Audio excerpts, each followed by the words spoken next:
No, you can't see the Great Wall of China from space. It's a cool myth, but it's still a myth and has nothing to do with reality. NASA confirmed it, and now you know it too. Still, the wall is a magnificent place, and you're lucky today. That's where we're going, so get comfortable. We're going to China, the biggest Asian country, the third biggest country in the world, and with over 1.3 billion people living there, it is still the most populated one. Even though India is getting closer and will probably take the first place soon. China is also one of the oldest nations in the world, with 3,500 years of continuous written history, but the civilization existed long before that. Historians believe that China was populated by local Stone Age people who lived on the territory since the prehistoric period, rather than settlers that came from somewhere else.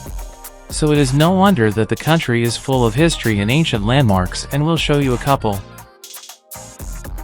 We are at the Great Wall.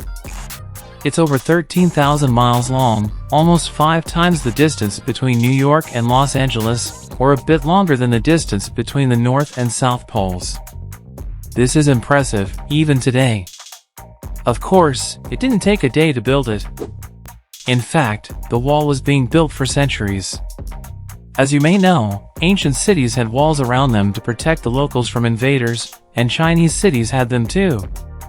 The first Chinese emperor united the country in 220 BC and had a brilliant but very ambitious idea to turn all city walls into one big wall that would defend the country's borders. So the process started. In the beginning, the wall was made of rammed clay and wood. Every next emperor would pick up the big wall project, strengthening and extending it, repairing, but also modernizing construction techniques. Some used brick to build the wall, while others moved onto granite and marble blocks.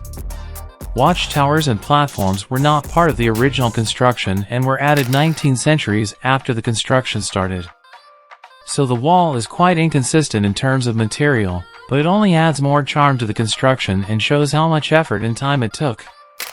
You may notice that some bricks have writing carved on them. They were left by the workers who were building the wall. The purpose of those writings is quality assurance. They contain such information as location, quantity, and responsible officials. So in case of problems with the quality of materials or constructions, it would be known who was responsible for that.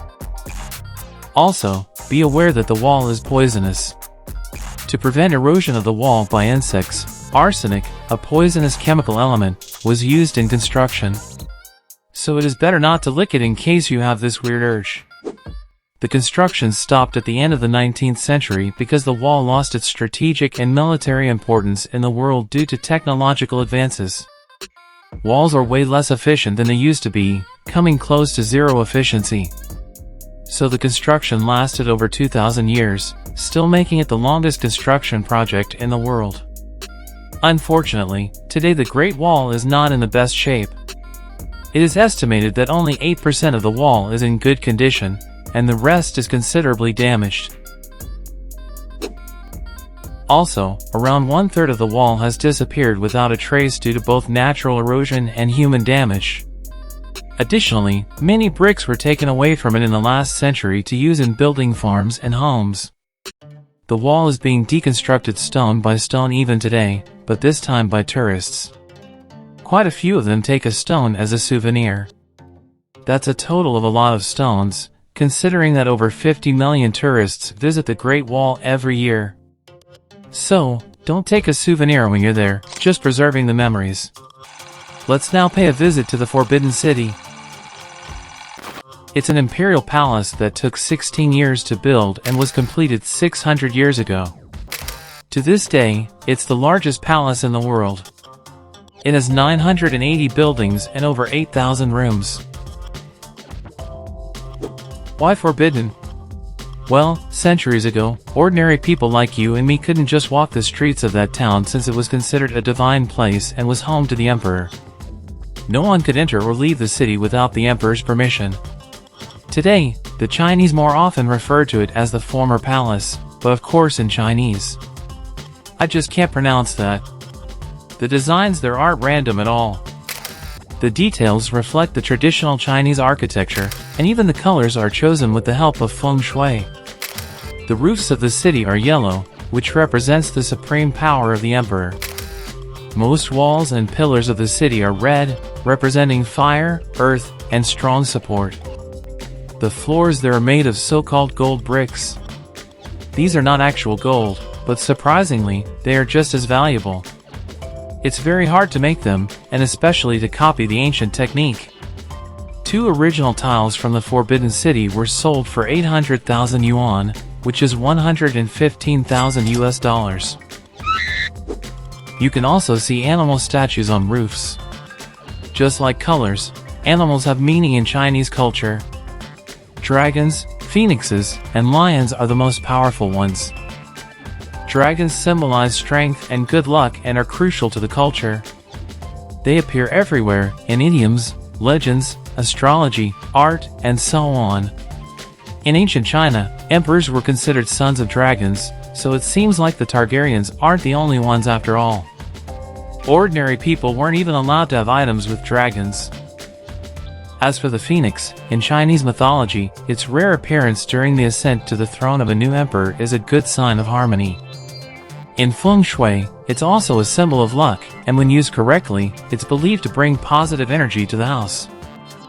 Lions signify strength and power, and they always come in pairs, a male and a female, and serve as guards. The number of animal statues on the roof signifies the importance of the building. The city is made of wood, and without any nails used, they are considered violent, so they aren't welcome. A wooden city is a serious fire hazard, and a little fire could quickly turn the 6th century history of the city into ashes. So fire prevention is taken very seriously there. The city has a whole bunch of firefighting equipment, and there's even a special fire brigade that knows the whole layout of the city better than their own apartment and watches the city every day. Walking around the city, you can notice something very unusual. No birds are sitting on the roofs here, ever. When it was built, the birds were taken into account, and the engineers constructed the roofs in a particular way to ensure that no bird can land and sit on them. The roof spines are wider than the width of birds' claws, and the slope of each roof is higher. Also, the roofs are made of slippery tiles, so the birds can't land there. Well, this way the city stays cleaner and looks more magnificent. So there are no birds, but there are over 100 cats in the city. They actually are an important part of this story. Some of these kitties are royal descendants. You see, 2 royal dynasties that lived in the city kept cats. The dynasties later collapsed, but the cats stayed in the city and have lived there ever since. Of course, some stray cats have joined the royalty over the years. But hey, no one minds it, and no DNA test has been made to see who's royal and who's not. After all, they all equally patrol the city, hunt mice, and possibly some stranded birds, and guard the city. Share your opinion in the comments. Don't forget to like and subscribe to new videos. Thanks for watching.